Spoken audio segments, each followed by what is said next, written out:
Welcome to the Clemson Dubcast. It is Wednesday, June 28th when we're recording this.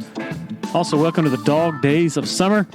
A perfect time to take a deep and insightful look at the top 25 players on Clemson's roster. Well, at least my version of the top 25 players on the roster. Always the subject of great debate and different opinions each year. We do it, I think we've been doing it the last 3 summers.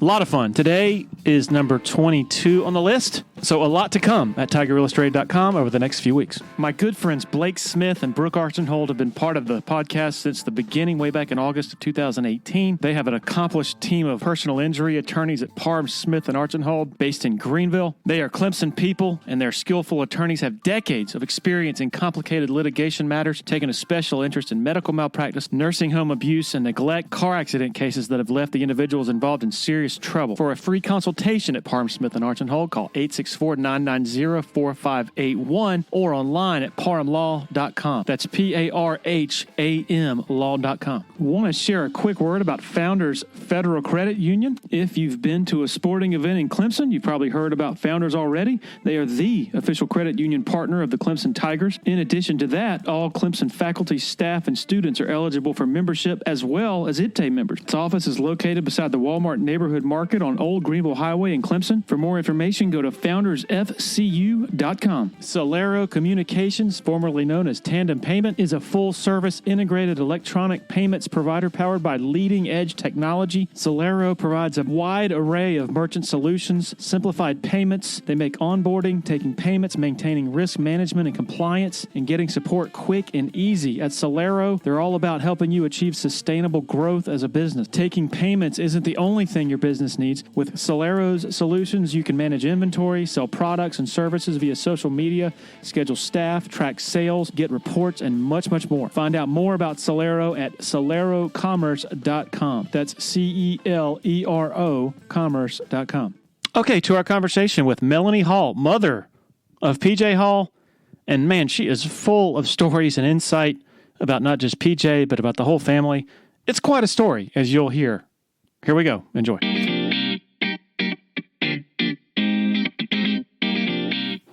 Okay, joined by Melanie Hall, the mother of PJ Hall. And just before I hit record, you said you were entertaining the idea of maybe having your own podcast. No, I was just joking. It'd be a good one. Well, I might have a lot of material between all my kids and Jerome, but that's way down the road if that happens. How do you well, I guess just on that topic, juggling all those the different trajectories of all the different high level athletes in your family. Let's dive into that. What's that like? Oh, I really do not know how I did it. I definitely can juggle, keep a lot of balls juggling in the air, and I'm a big multitasker, and that could be a skill, or it just might be my ADD, but I'm able to do quite a few things at once and get them finished for the most part, I think. But even when Thayer and PJ were still in middle and or elementary school, and Christopher was playing at Anderson University, and we would have middle school practice or a game, and I would have to have a conversation with the coach ahead of time. They can't stay and talk after. I got to grab them, and Thayer would be sweaty from her little middle school basketball game, and we'd race to the car, and I would have sandwiches ready, and they would eat on the way to drive over to Anderson, and we'd pull in on 2 wheels and create a parking space and run in just in time for tip off, and they would do their homework. It was, because I wanted to be there for Christopher, but I had to make sure they were getting their activities in. And I was just very thankful that Christopher was nearby at Anderson. And then when PJ's at Clemson, that's nearby. Now, Thayer being at University of Florida playing volleyball, that was a whole other ball of wax. But for a while, I wasn't working full time like I am now. So it was a little easier to manage back then. For people who don't know the backstory, the current ages of Christopher, Thayer, and PJ. So Christopher is 30, and Thayer is 23, and PJ is 21. Okay, and then Jerome, your husband, he played basketball at Wofford. He did. He played at Wofford. I played at College of Charleston. And that's another funny thing. We're listening to the basketball games and they mention various parents who play different sports. And they always say, and his dad, Jerome, played at Wofford. And he's an NCAA referee. And I'm like, hey, what happened to the College of Charleston? Is that chopped liver or something? But because for a while, I also played volleyball. But I ended up just sticking with basketball because that's why I was there. And it was too hard to manage two sports. But anyway, so yeah, Christopher is 10 years older than PJ, and they actually had a pretty good span between them relationship-wise as well, obviously, because they're 10 years apart, and PJ did his job very well of being the annoying younger sibling, and so it just kind of put some distance between them relationship-wise, but lots of blessings came out of COVID. I know it's not a blessing for a lot of people, but when being at home, that brought our family so close, and they forged such a beautiful relationship, all three of them. It was just such a wonderful family time that was forced, and just a really nice thing came out of it. I've got to follow up on him, PJ, doing a great job of being the annoying little brother back in the day. Got to have some details here. Oh gosh. I mean, just everything. He would mimic Christopher. He would make the dumbest little jokes. And of course I would be rolling laughing and Christopher would just be sitting there like glaring, like that was not funny. And the funny thing was, and he hated when I said this, but I would look at Christopher because they looked alike also. And I would look at him and I would say, oh my gosh, he is exactly like you were. Quit saying that. Quit saying that. I was never like that. But they are so much alike. And it's a very funny thing when you see yourself 10 years younger and you're unwilling to accept that. When Christopher's growing up, like what was his journey like sports wise? Did he was he recruited? Like, what was his path to Anderson? And just looking for maybe some more insight into that. I will say I have been approached by quite a few people about putting some kind of book together or guide together for parents because we really have run the gamut on experiences with recruiting. And his was a very different story.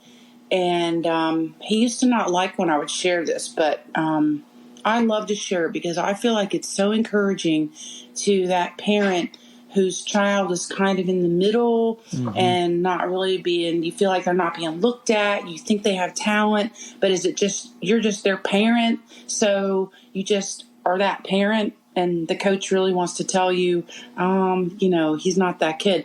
But I knew, because we both played, I knew he had a lot of talent, but he was a late bloomer. I started him, quote, on time, so everybody else was a year older in his class. So he just was a late bloomer, and he was cut and cut and cut all through high school, through his junior year, and he decided, I'm just going to enjoy my senior year. He still played church league. He played men's league at church, not just the boys. He wanted to be challenged, and he would still work out.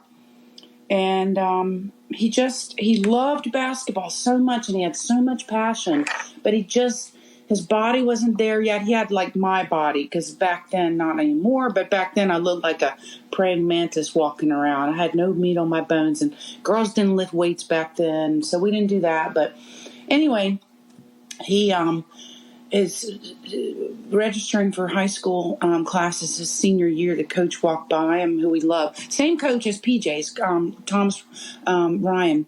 But said, Chris, is that you? And he had grown several inches. And he said, I hope you'll come out this year. And he was like, I don't know. So I made him go out I said, just try it. Just try out. He asked you to. So he always said, because the boys would wear their warm-ups on game day. That's all I want to do, Mom. I just want to wear my warm-up on game day. And so he went to try out. He made the 15th chair. The coach sat him down and said, you're probably not going to play, blah, blah, blah. He came home, said, I got to pray about this. I don't know. I said, listen, God opened that door for you. And all you said was all you want to do is wear that warm-up on game day. So you have to jump through that door. So then he decided to go for the team and take chair 15 and accepting that he might not ever play. And then that year, Sharon Peak and all those boys that Adam Humphreys. Adam Humphreys. All those guys, they went to state. And so he missed the first 8 games. So Christopher had to start, and he started getting noticed by coaches who were there to see other boys. And anyway, finished his year, still no offers. Got to summer, and suddenly there were non-qualifiers at all these programs. He ended up with 1 D1 and 5 D2 offers. He ended up going to Anderson University. He says he would do it all over again. He loved it, and he never gave up. And I just think that there's a certain point where you might have to realize this is not going to happen for your child, but I knew in my gut he could be part of a good program somewhere and offer a lot, not just chair 15. And Thomas Ryan gave him that chance and worked with him and got him ready for college ball. So I'm very appreciative of that, and that Christopher never gave up as well.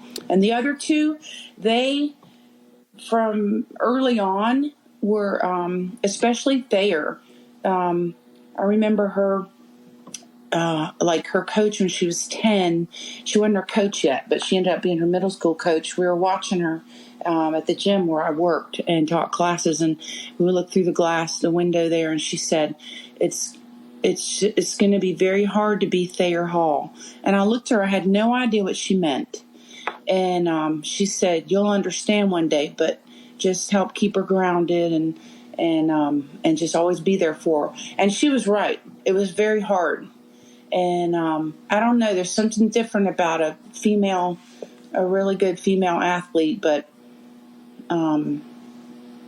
it's hard to have friends, the moms of those friends. It's a very odd thing. But we have found another family who had a very similar situation of ours, and the kids are all about the same age.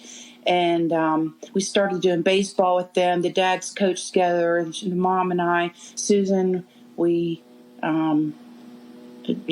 in the stands together, and we got it. We got each other. We got our families, and we've been so close. And that it turns out that Anna, so Jack was PJ's best friend all through school, but his twin sister Anna is now PJ's love of his life. So we've come a long way. And Anna played volleyball at Clemson. Okay. Also.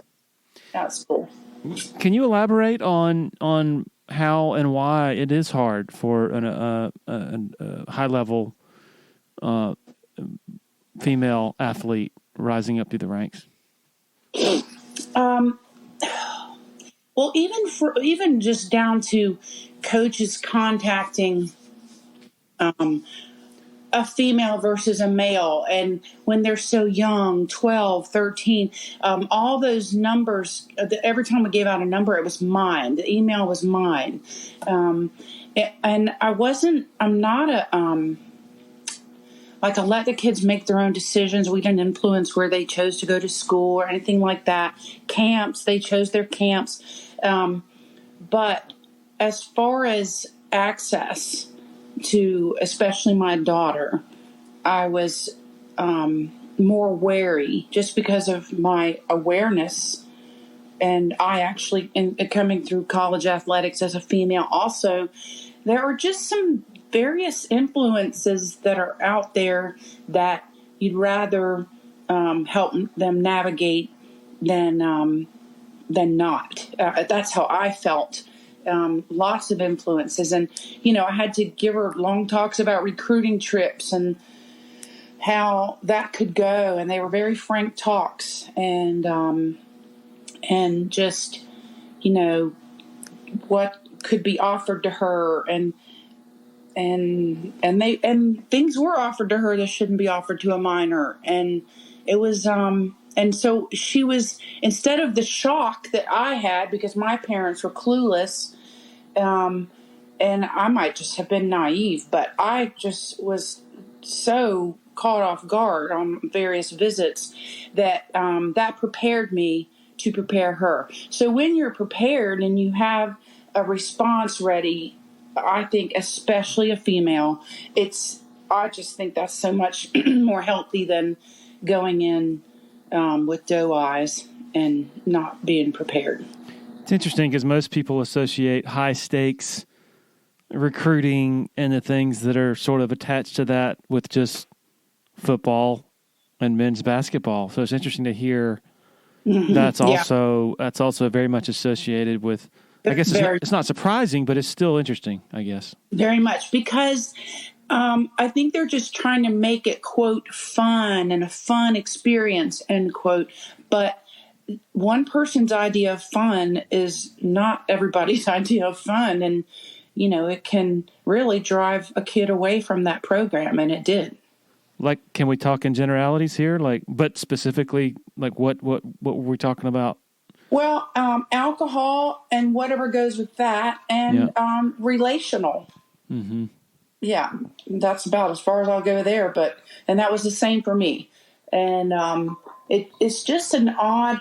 I just don't know if it's that they think females are able to be coerced a little more easily than males, but it just can be very unpleasant and kind of scary. When you say the same with you, you're referring to your recruitment. Yes, I am. That's why I was able to prepare Thayer and other moms and Thayer's friends, and when they were coming along, anyone at high school or whatever that she knew, or I would at least talk to their moms, make sure they know that this could happen.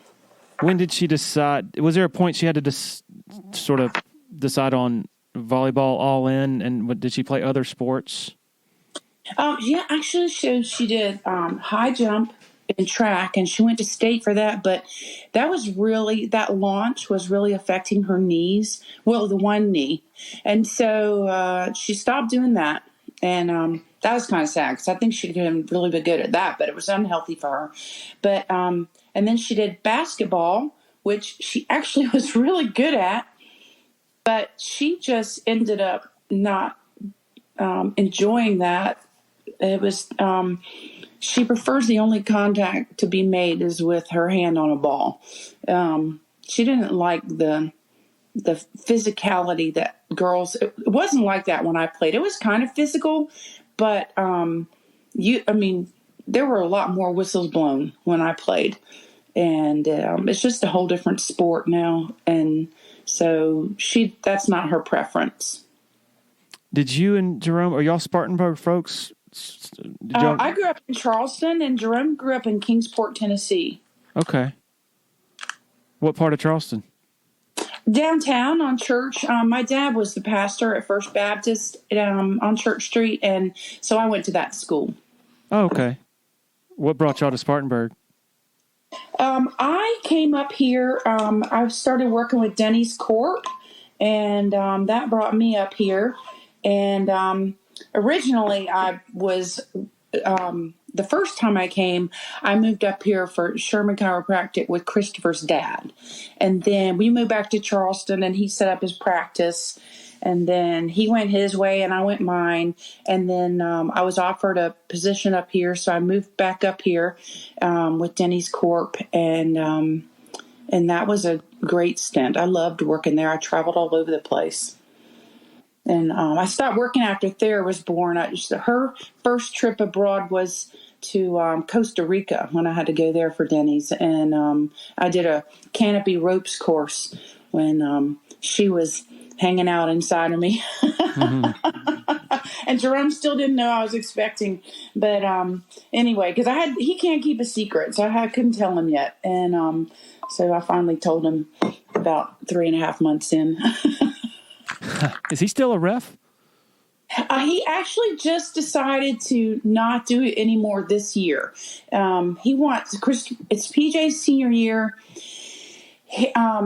He loved it, and it was a really great stint, but he missed a whole lot doing that because he had games when they had games, and so he missed a lot. But he's looking forward to having some free time and maybe getting to some baseball games with Thayer and Ryan and PJ's games and whatever that might bring. And we have a grandson now, so just extra time now that helps a lot.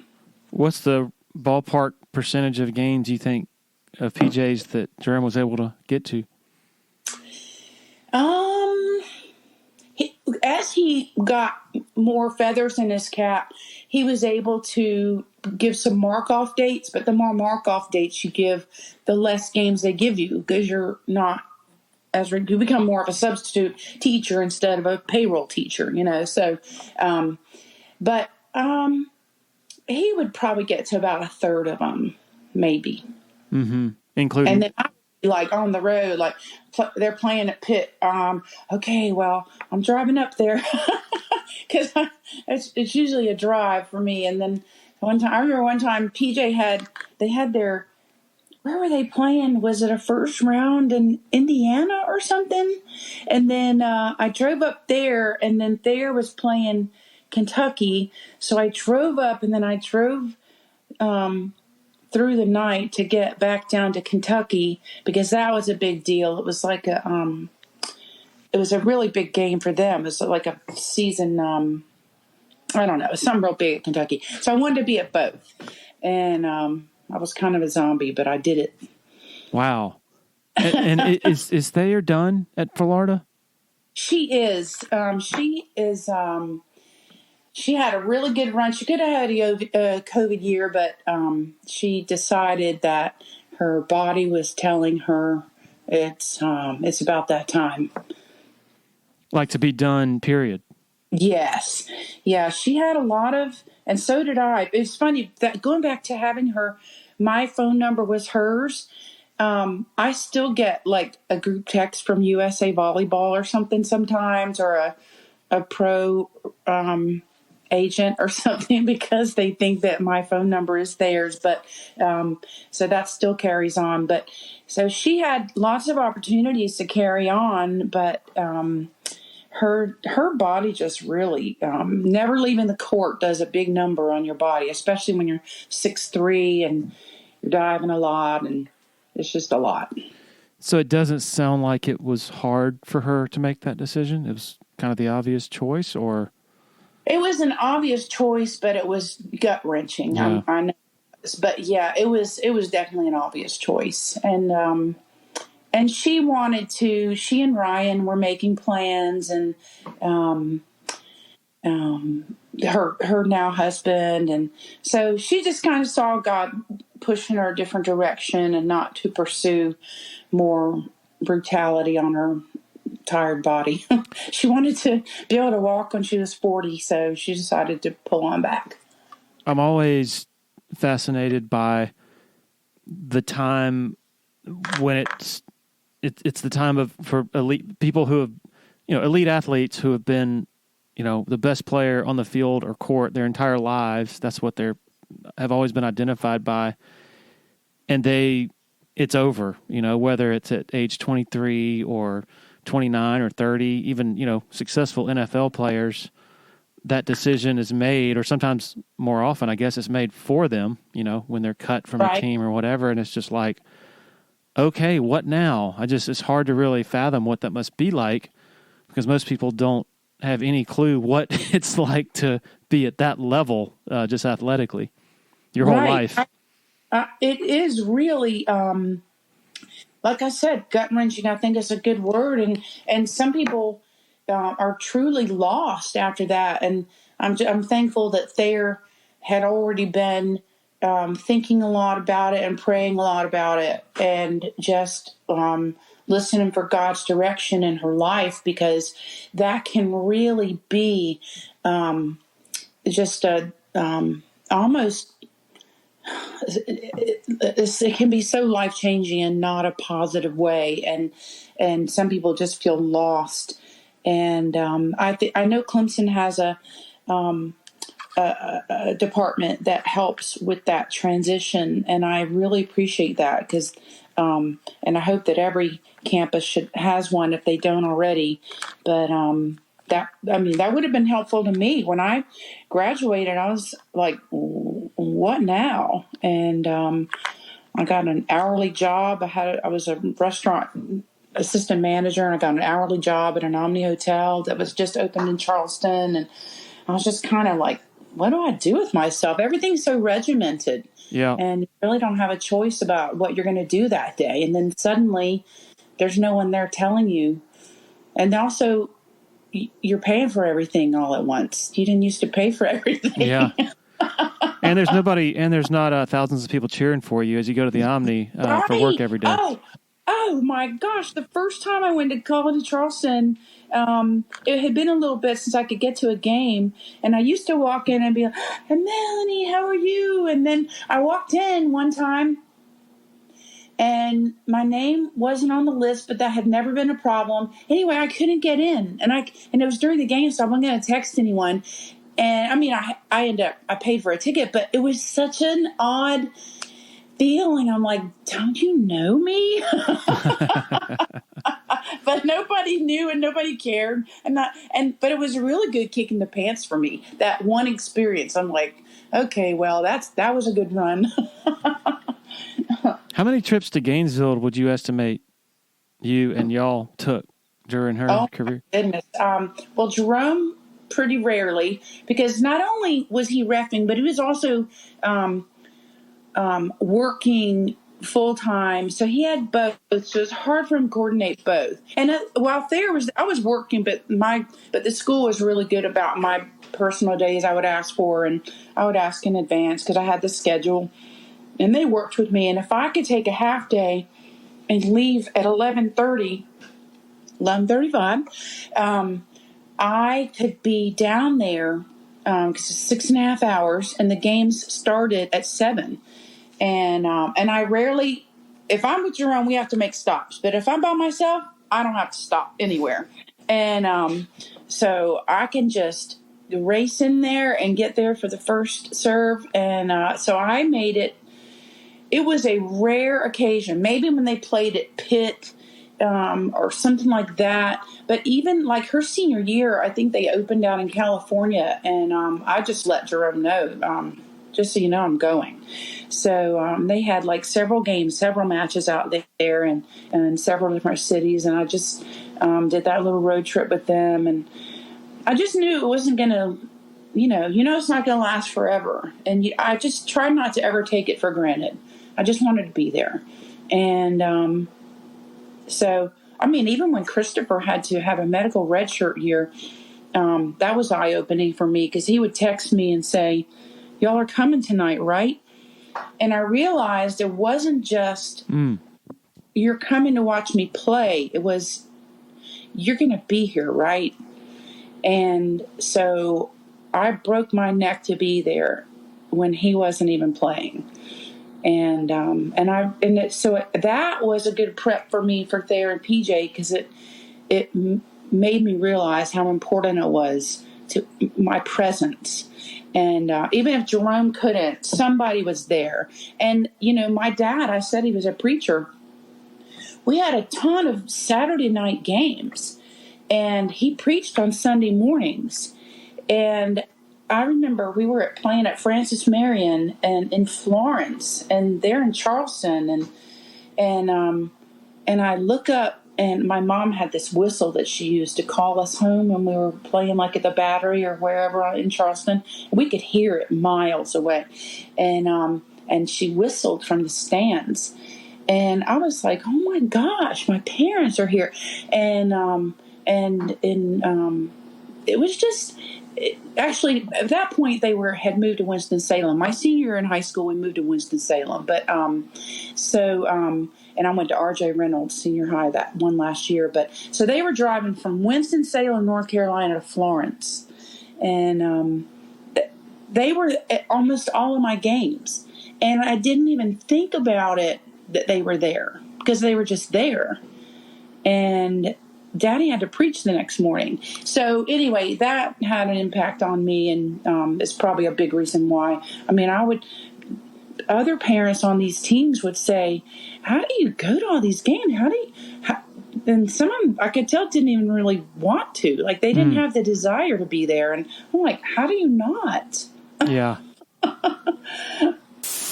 It's fitting that we're doing a PJ Hall related interview today because this is also the first time we're telling you about Willie Taco, which Hall has an NIL deal with. The company that also owns the great Freight Yard and Flock Shop in Spartanburg is run by Clemson people, and they have 5 locations for Willie Taco and its splendid brand of fresh fusion. Quick testimonial here. Recently took a party of 10 to the Easley location of Willie Taco. First time there for everybody in the group. Everything, the service, the cocktails, the food was just exceptional. Folks, this does not happen by accident. They do an amazing job across the board. The Easley location of Willie Taco is planning an event with PJ, so stay tuned for that. Easley address 5051 Calhoun Memorial Highway. The website is WILLYtaco.com. Another loyal supporter of the Dubcast is Blackacre Law Firm in Greenville, a subsidiary of Parham Smith & Archenhold. Blackacre helps South Carolina residents achieve their dreams of home ownership by providing experienced professional representation for real estate closings. Attention to detail is crucial in real estate law. Blackacre is committed to making sure nothing gets by them preparing residential or commercial closings. Blackacre also offers estate planning services for their clients in the Greenville area. Find out more about Blackacre at 864-326-3507.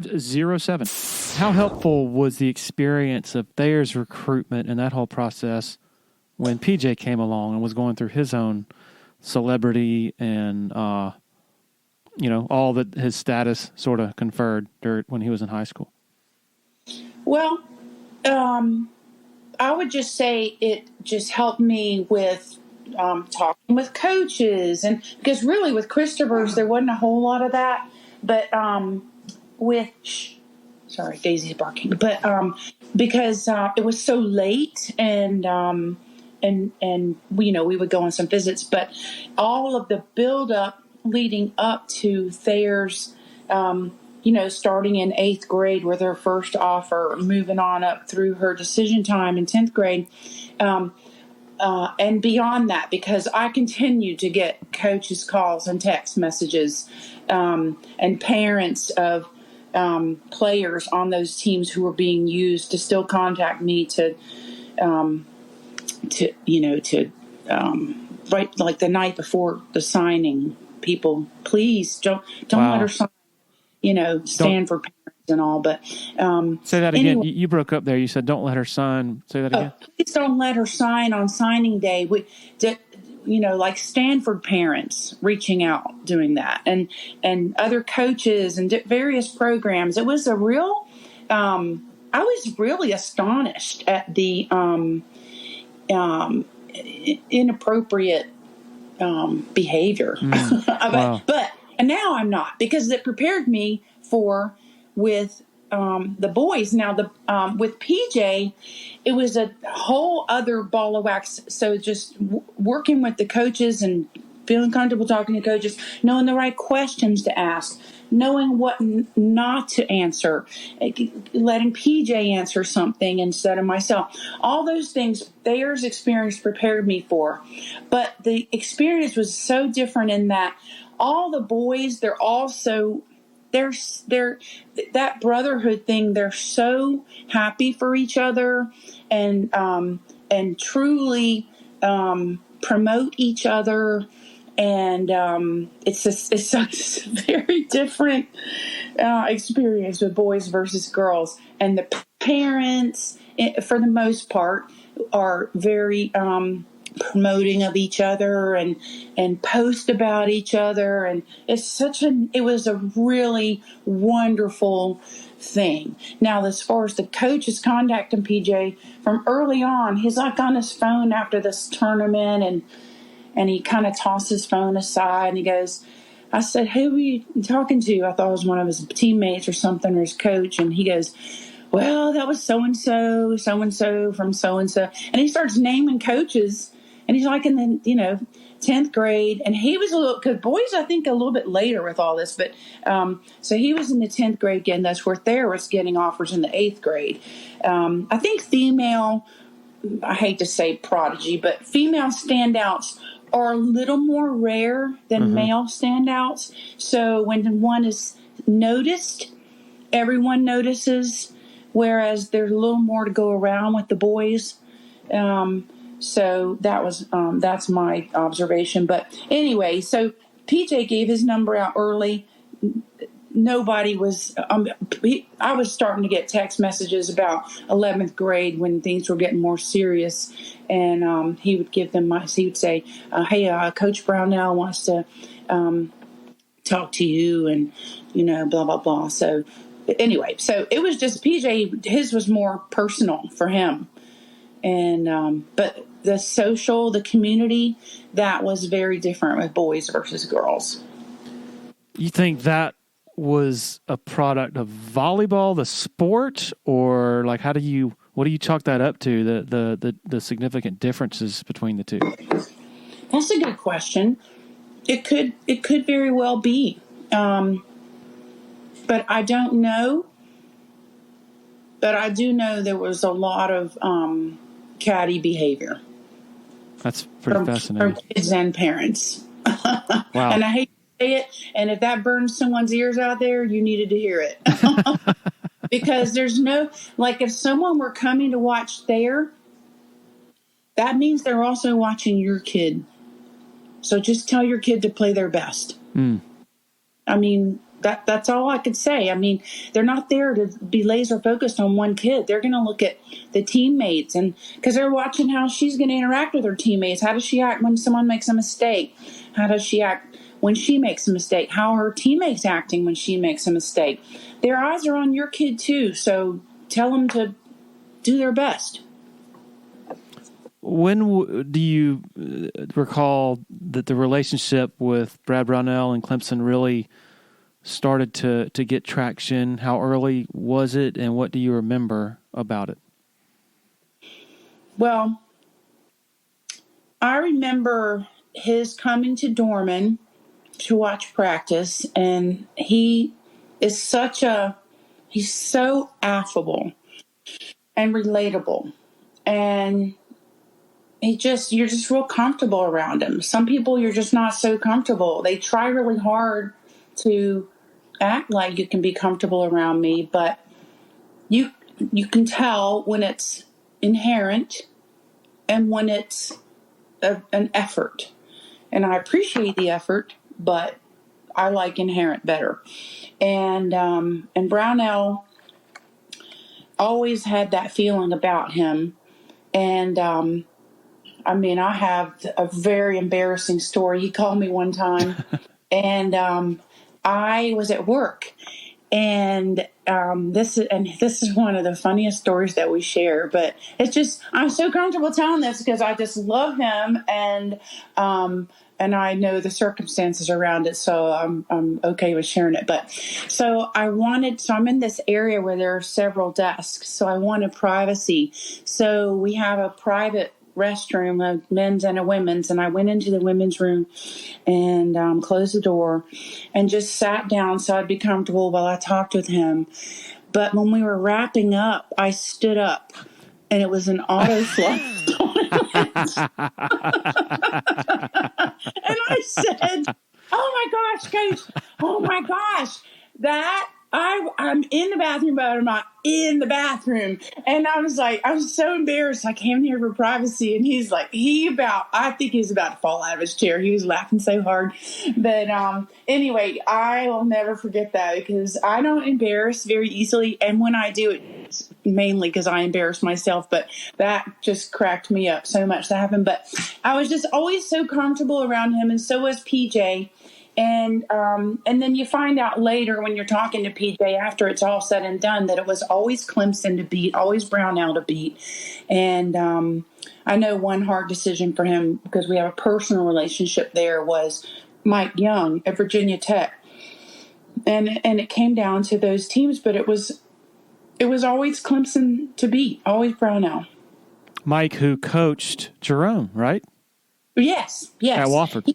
Jerome at Wofford, and he's like family to us. We love him, and we had after we beat them in at Clemson, we were in the back hallway and had the most wonderful little family time. Sent selfies to Thayer because she couldn't be there, and she replied, "Oh, Mike," and it was a lot of emojis, and we just had a sweet relationship with him. Yeah, he said after that game in the press conference, he said, his dad played for me. He's a lot better than his old man. His dad was a very good player. We were Division II when Jerome was with us. We had really good teams. That was early in my time at Wofford, 89, 90, 91. He said PJ has come on here like gangbusters. I think he had a very good year a year ago. He's just so much stronger and bigger. It really gives you a heartburn off that high ball screen stuff. If he gets his feet on the ground, he's dynamite. His work around the basket, he's big. He's got beautiful touch. He's always had a beautiful touch. Really cool stuff there. I mean, that sounds like a dad talking about his son. Now, like what coach is going to... I remember one coach after a volleyball game saying some very high comments about Thayer out of Nebraska. But other than that, I don't remember a coach, and it wasn't endearing like that. It was just, he was kind of miffed, and it was kind of funny. I liked the coach, but it was just funny to listen to him because he was kind of ticked. But because we beat them, and it was Thayer's freshman year, we weren't supposed to win, and it was her freshman opening match, and they beat Nebraska. And but to hear Mike talk like that says a lot about just our family in general and how he feels about us and we feel about him. And he's just a great guy. Did PJ grow up a Clemson fan? No. So the Renwicks, Anna's his girlfriend and Jack is her twin, PJ's best buddy. And then Adam Renwick played baseball at Clemson. And so he, because Jack was a diehard Clemson fan, I think just to get under his skin, he went with the Gamecocks. One Christmas, and I have a great picture of it, all he wanted was for his whole room to be decked out in Gamecocks. His bunk beds, a fat head on the wall, a rug on the floor, comforters, just banners, everything Gamecocks. And so that Jack would have to spend the night in there. And when was this? He was like 10 or 11. And so he was always, and we have Gamecock, and it's still mess. I was about to say bad. We're all over his room. Gamecock stuff. Are you serious? Yes, but it's not his room anymore. It's a guest room now. But when you peel those fat heads off, it makes a place.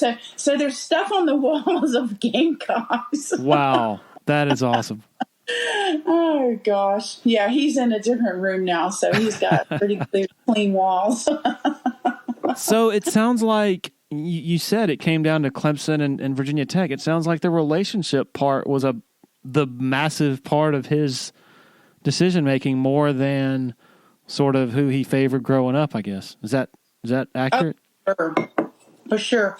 Like he liked he even liked Frank Martin at South Carolina, but he didn't want to go to school there. We went for a visit there, and it was an interesting visit, but it was really because we just felt like it was a bad look for him not to, and we liked Frank, and so he went to visit there, but that was never on his radar screen. You said it was an interesting visit. What do you mean? We'll just leave it at that. Okay.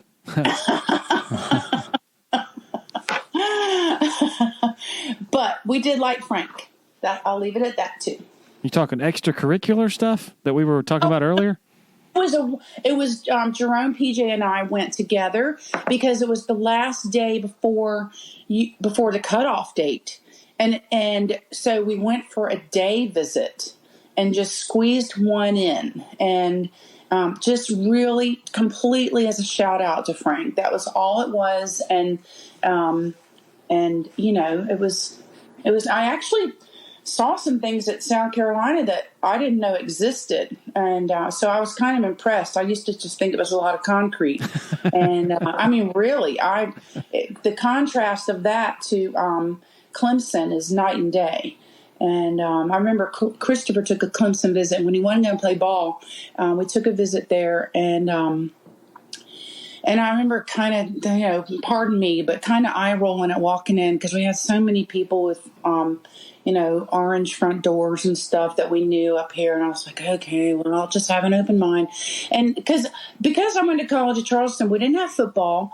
I went to Citadel football games. First Baptist School didn't have football. I was just never into that whole scene, and I can take it or leave it. I'll go to Clemson games and I have a blast, but I don't live for it. It's just, that's just not in me, and that's okay. And it is in other people. But anyway, so we did our tour, and about an hour into it, we had a tremendous kid doing our tour.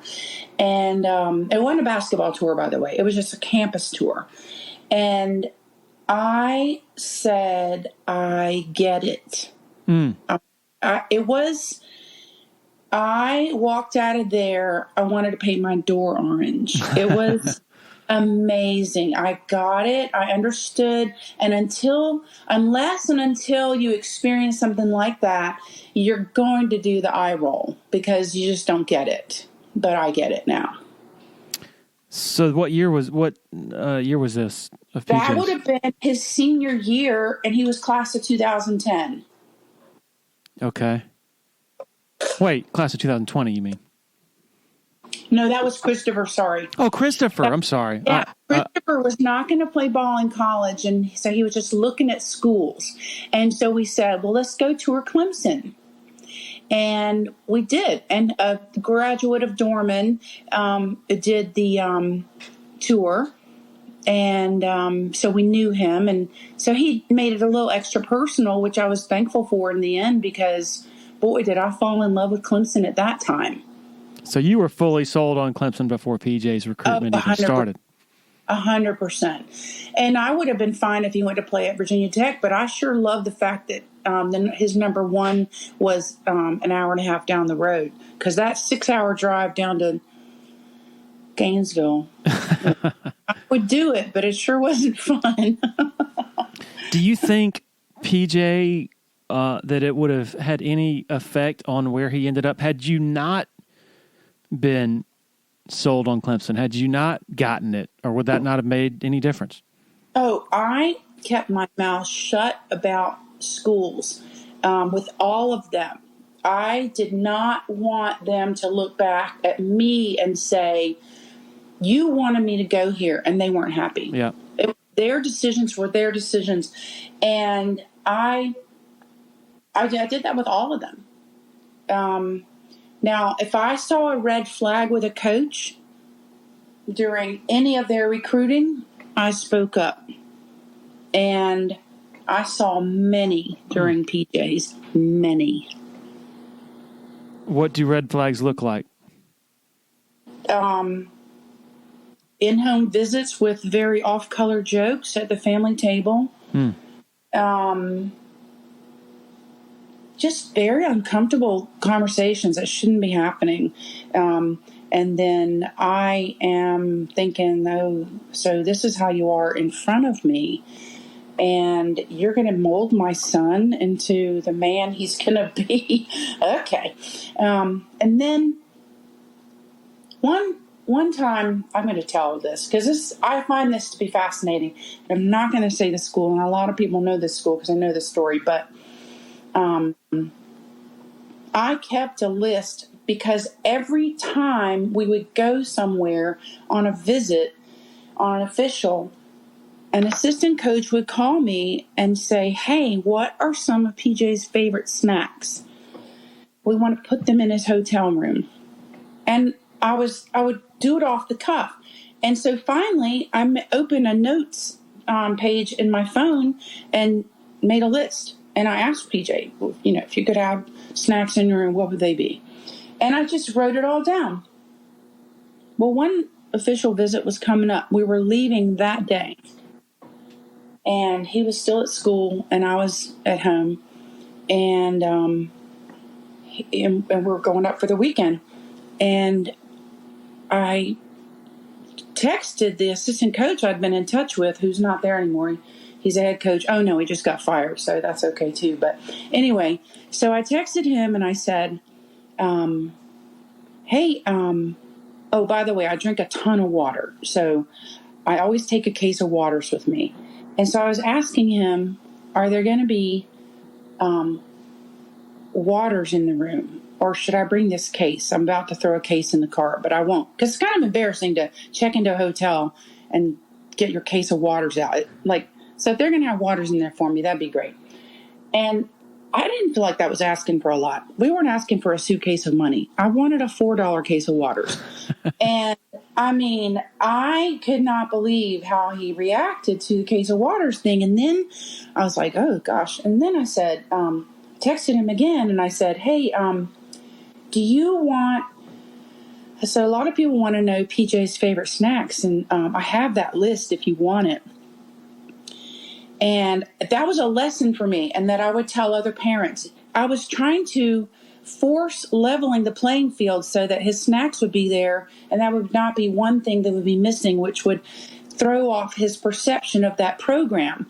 I mean, how idiotic of me to even think that way. And so I texted him that, and the phone rang, and he called me yelling at me, y'all coming here for a visit, and you're going to be asking me if you're going to have waters, and you want to know if I want to know what snacks PJ wants, what kind of program you think we're running here, blah, blah, blah. What? I mean, he was, oh, sorry, Daisy, my dog's getting upset. But I can't even tell you, that's not even close to how he was talking to me.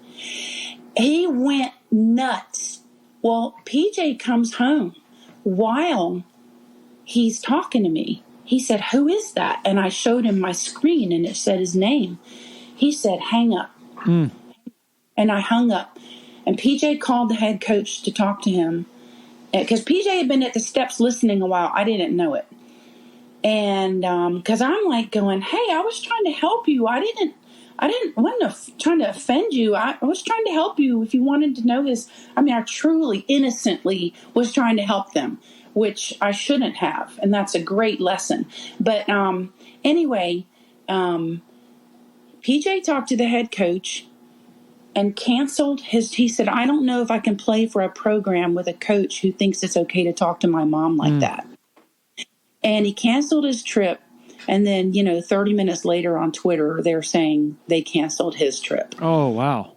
Yeah. So that was a big win as far as I'm concerned. That was an eye-opening experience, not just for that program, but in general, but especially for that program. And, of course, I root against them whenever they play, and it has gone well so far.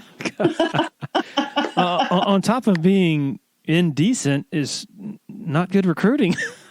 No, I was appalled. I was going, what in the world? I couldn't believe that he wouldn't say, well, yeah. Does he want Sour Patch? Thanks for telling me. I mean, all it was like Pop-Tarts and Sour Patch Kids. I wasn't like he was asking for like gold-plated chocolate-covered almonds or anything. I mean, it was such a strange experience, but a lot learned in those, 20 minutes. So that was, yeah. And he's really, you saw who the people were. And those are the same people who were inappropriate at my dinner table. So, oh, wow. Yeah. If you're in the Columbia or Sumter or PD areas and you're in any way interested in buying and selling a home, commercial property, land, need to consider reaching out to Uptown Realty. They're based out of Sumter and run by a friend of mine, Patrick Enzer, big Clemson guy. Used to cover the Tigers in a newspaper capacity, longtime supporter of Tiger Illustrated, longtime listener to the Dubcast. The home buying process should be an enjoyable experience, so let Patrick and his staff do all the heavy lifting. All you got to do is pick up the phone and call 803-774-0435 or go to uptownrealtysc.com. harrishomeandharriscommercial.com. When you're ready for a complete renovation in your home or business, open the door to more with Harris Home and Harris Commercial. Their local experienced team will totally transform any room space, from beautiful floor coverings to construction to finished details. Harris handles every step of your renovation process, whether it's a kitchen or living room or an industrial or educational setting, like some of the positively stunning work they've done at Clemson University. Go to discoverharris.com and experience a total renovation transformation from Harris Home and Harris Commercial. Can we run down the list of the obstacles, the series of obstacles that PJ had to confront, dating to, I guess, late in his sophomore season, when he's basically playing on one foot late that season, and then has surgery, and then, correct me if I'm wrong, I apologize if I'm not getting the details right here, but then that summer has to have another surgery, this on his knee, and then after missing the entire offseason, has to get back into playing shape during the season. And then and then on top of that, off the court, and I don't want to get too personal here, but Brad Brownell, during an interview we had a couple of weeks ago, said something people didn't realize he was going through at the time was lost a very close friend, and I guess Anna's father passed away unexpectedly. Am I getting that right? It's terrible. Yeah, it was. I'm sorry. I know y'all are close, but I'm just trying to give people a sense of just how much he had to overcome over, I guess, in less than a year. Yeah, it was quite a bit, and physically, emotionally, spiritually, just ran the gamut on all the things that he could possibly go through. And I just remember one visit here. He was home, and he was getting ready to leave, and I had hugged him goodbye. So I took Daisy out for a walk, and so he's really good with that facade and being strong and playing around with the family. And then so he got in his car, and he has to come past me to leave the neighborhood, and he did a little silly move and honked his horn like he was trying to scare me, and then he rolled down his window, and I gave him a hug, and he just sat there, and he was just staring at me. And then his bottom lip started quivering. And he just said, "Mom, just pray for me." And so in that moment, he said so much that he couldn't say, but he was really suffering a lot. And you know, he was suffering physically, emotionally, and spiritually. Not spiritually, he was strong spiritually, but just his spirit was breaking some. And on top of that, the person he loved the most, her dad, passed away, and those are truly our best friends, and we're intertwined with them. Susan's my best friend. David was Jerome's best friend, and so he just, seemed like so much was piling up, and he was just trying to figure out, what is God trying to show me in all of this? And I believe the biggest takeaway was that the one thing that didn't change was God. And he just leaned on his faith through all of that, and came through it. And obviously, but it is so hard to describe what that year and a half were like for him. I'll tell you, one thing I really appreciated was that when it came time for him to go up for his knee surgery, his foot surgery, that was in Wisconsin, and they put me on the plane with him, and I got to go and be his support, and Brad, not Brownell, shoot, I'm drawing a blank on the trainer, but Brad went with us, and he was wonderful. And Crow, sorry, Yep. I just drew a quick blank. Brad Crow, he's amazing. So, but I appreciated that so much, and I know PJ did, and until you go through that, I'm sure a lot of people think, oh, a big guy like that, they had to send his mommy with them. There was so much going on, and the fact that they thought enough of him and us to provide that to PJ, provide that support, because he would have been fine if just Brad went. But when he found out I was going, I know that he was very glad about that. I appreciated that so much. So then how far removed was he from that when I think he had just come back, right? And was in practice when the knee... He was in practice, and he got banged from the side. He's got this odd situation. He has a shallow, I can't think of what it's called, the well that the patella sits in. His is kind of shallow, and so there can be a lot of movement there. And anyway, he got knocked from the side with somebody else's knee, I think. And this, just a freak thing. No one to blame. It just happened. And so it tore some tissue that it would hold his patella in place. So they thought they were going to have, it was a kind of an in-operation decision, and that was done more locally there. So they decided while he was in surgery that they were not going to do the more extensive thing. They thought it looked good with what they could do there and repair the connective tissue. And he came out, the surgeon came out and thought it went really well. And PJ feels great, so apparently he was right. So all that's been a blessing that they've had such good surgeons' hands on him.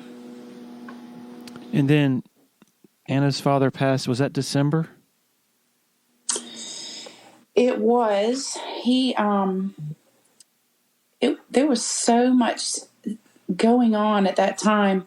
Jack plays baseball at Wofford, and he had sustained a horrible eye injury. A ball ricocheted and hitting him in the eye socket. And what they thought was going to be lost vision in that eye, it turned out, at the time, just to be not all the way lost, but shadows. And so he's being told his baseball career is over. And the very same week, Anna has decided to retire early and medically retire from volleyball and not do her senior year. And her senior night was that night. And he passed away that morning. And so she lost her dad. Her senior night never happened. Jack's baseball injury, and it was just so much all at once. And he had, just for clarity, the medical reason was, blockage, and he had, cardiac arrest. And of course the children are going to internalize, what role did I have in this? And the answer to that is absolutely none.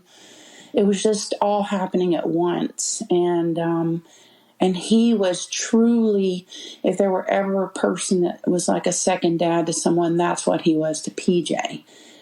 And then that's the love of his life's dad. And it was just unreal. His trying to pull himself together for all that. He was really struggling.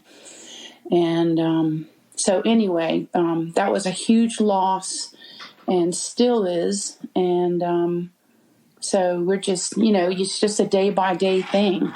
And but that affected him tremendously. And it can't help but impact your season. I mean, I was going to be a child psychologist, and I had some kids who were my 3 case studies in my senior year, and I ended up having to change my major.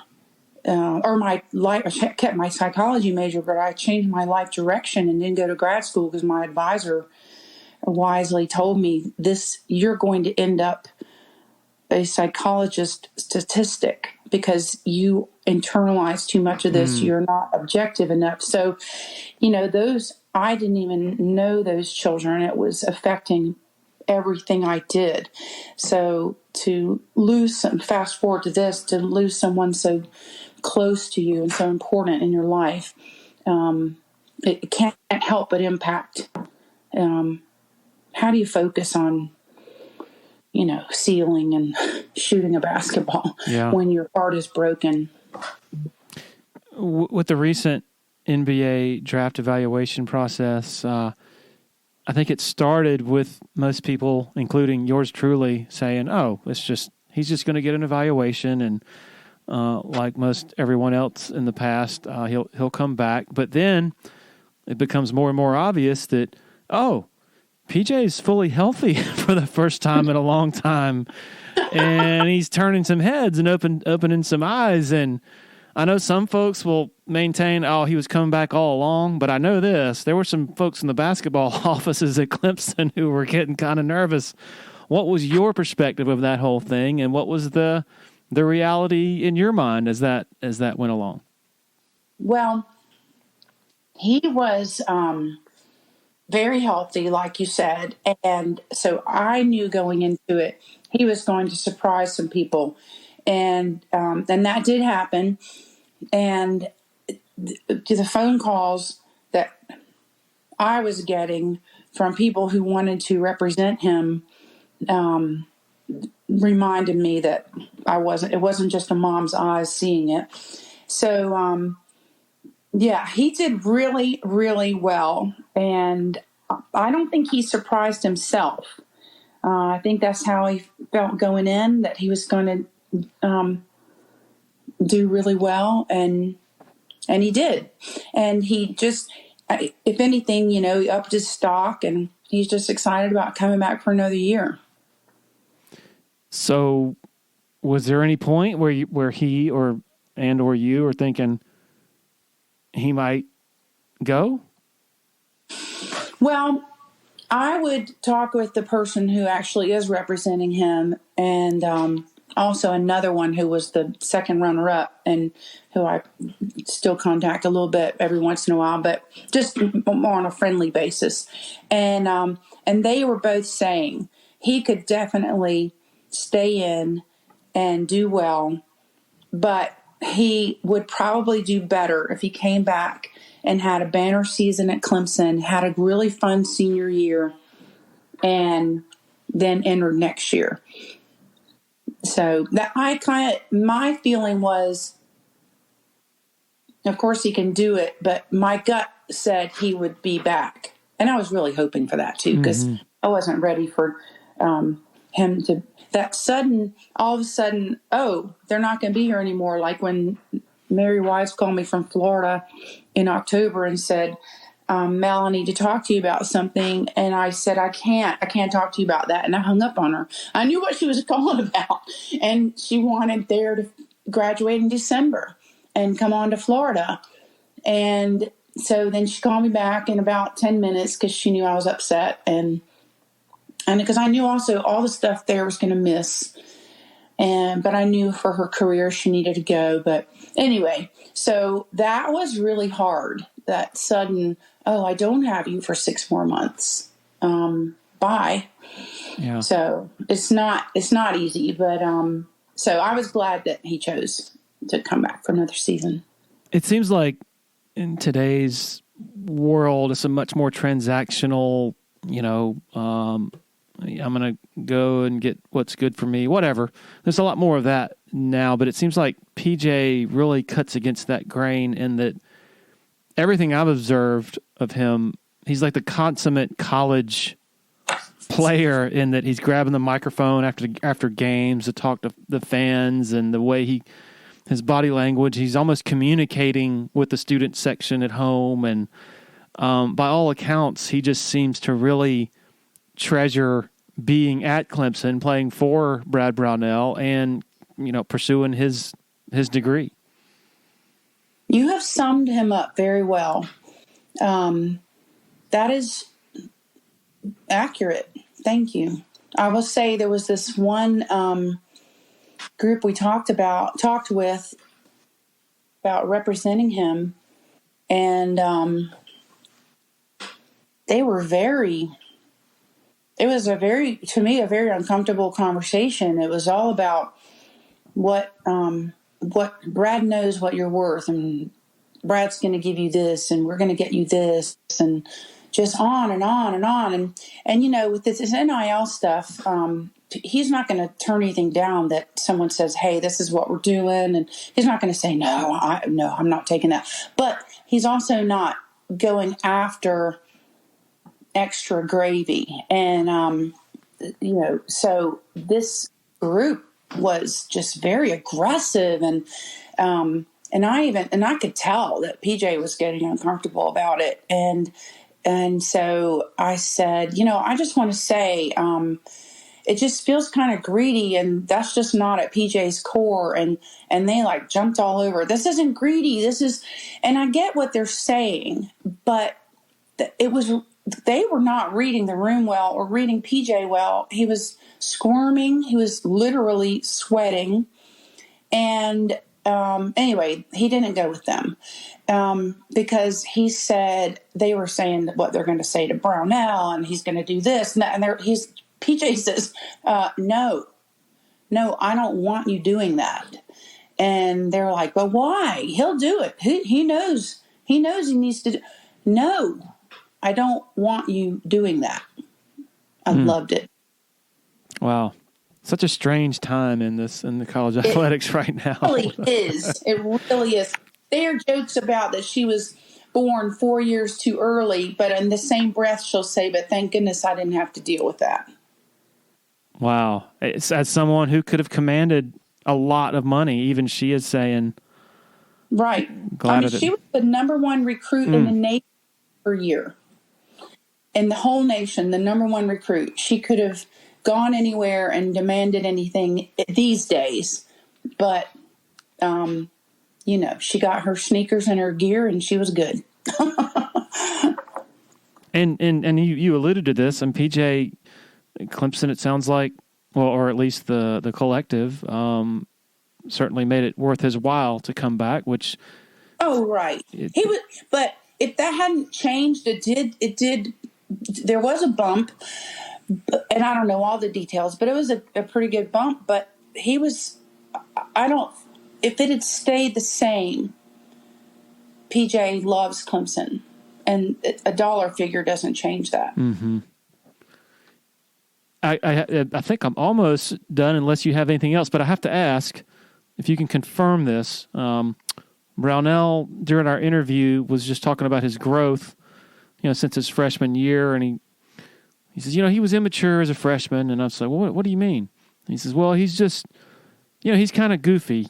He's locked his keys in his car multiple times when it's been on. We had to come over there and get it open. But see, here's the thing. Speaking of goofy, he owns driving that Impala. That Impala was my brother-in-law's mother, who is deceased now, and they were getting rid of her estate, and we were like, well, we'll take that, and we bought that, and Jerome just bought it for getting good gas mileage, going back and forth to his road games he had to get to instead of flying, and when it came time for PJ to drive a car, we gave him the keys to that, and he is like, he could not care less about, as long as something gets him there. Like, that car has so many goofy issues. Like, when you turn it off, it clicks. The fan clicks inside of it for the next 45 minutes. And then it is so fun. But so there's no remote. The point of the age of the car, there's no remote. And that's how you can lock the keys in it. You can't do that now. And he does that. He like it. So it's running, and he got out, and I'm so glad he was responsible. He remembered to lock his door, and he just forgot to turn his car off. I guess is key. But he is kind of goofy. So hopefully he'll make enough money to hire a personal assistant that will handle all those things for him. What year is the Impala? Let's see. I think it's like a 95. I'm not positive. Okay. I think it's 95, maybe a 90. It might be like a 92 or 9. It's early 90s. And he still has it. Oh yeah. It only had like 3,000 miles on it when we got it because that lady, his mom, hardly drove it. She drove it to Harris Teeter and back, you know. Kind of like driving Miss Daisy. But anyway, so yeah, he's always been, and he still has that. Here's the good part of that. So he's always been silly, joking around all the time. And when he first was there, Hunter was like, PJ, that's not funny. Stop, cut it out.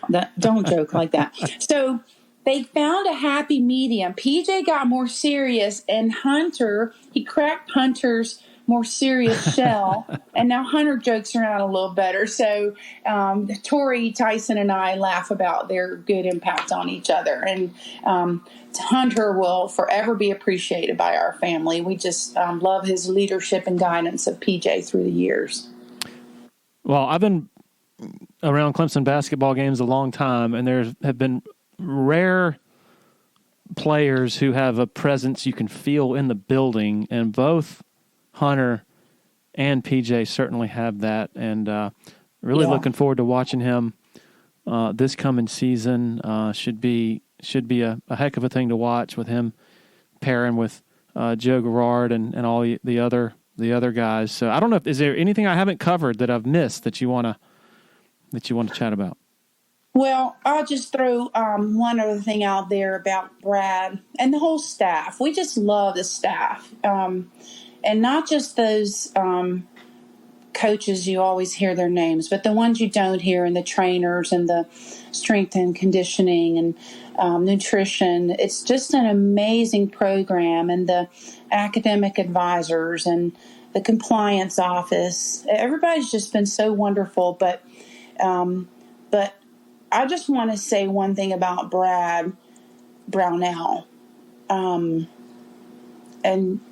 as PJ's gone through those difficult times, as demanding as Brownell can and should be of their time and talents, he shifted gears, downshifted in a major way, and coasted a little bit through those times with PJ and really helped him. And he helped me. I called him one time, and I might have been after that time out there in the car when PJ asked me to pray for him, and he just listened to me, and I was just sobbing. And he was so sweet, and most people just see one side of him, but I have had many glimpses into his kind heart, and he's so caring, and he really does care about those guys. And, if parents call me about various programs, I'm very honest. And I would, in a heartbeat, send my best friend and their kid to Clemson. I can't say that about other programs. Powerful stuff there. Melanie, thank you for sharing so much of your time with us. This has been a fantastic conversation. Well, thank you. I enjoyed it. Go Tigers. Great stuff there on so many levels from PJ Hall's mother. Greatly appreciate her participation. Also, thanks to our sponsors, including Willie Taco, our good friends over there in Easley. I have gotten to know their ownership and management quite well from playing lots of music over at the Freight Yard in recent years, and they are just first-class people all the way around. Really glad to have them aboard here. Also glad to have all y'all aboard, hitting that play button every week. Really appreciate it. Cheers.